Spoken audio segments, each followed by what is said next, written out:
This edition of the Ridley Report is brought to you by Freaking.com.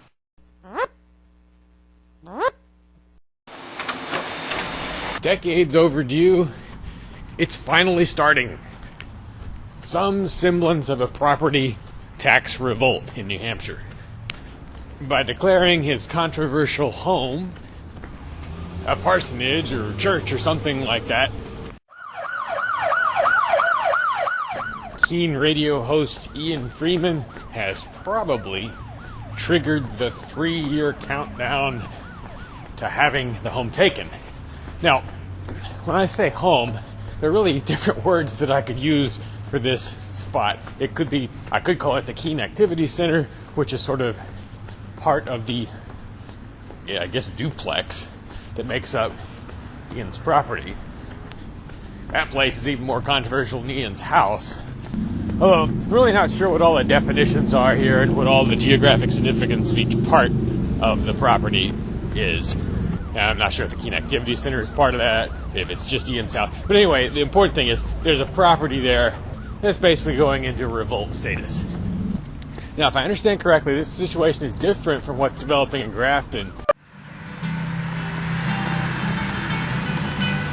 where Free Stater John Cannell owns a church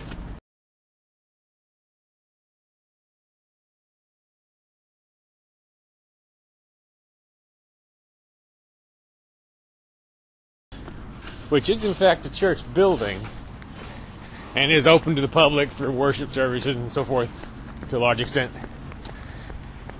I'm assuming he, kind of went through the normal paces that you go through in terms of paperwork and so forth.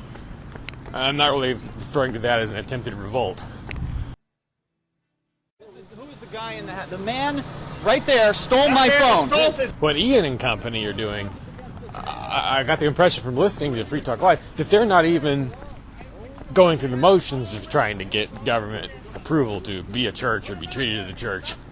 Anyway, so whichever of these properties or situations inspire you more, I think maybe we have some thinking to do about what kinds of things can or should be done to make sure the government does not have an easy time of it if it comes for them, for these properties. Here are some of my brainstorms. Things we've never been able to do before. So in some cases. Let's say we get to the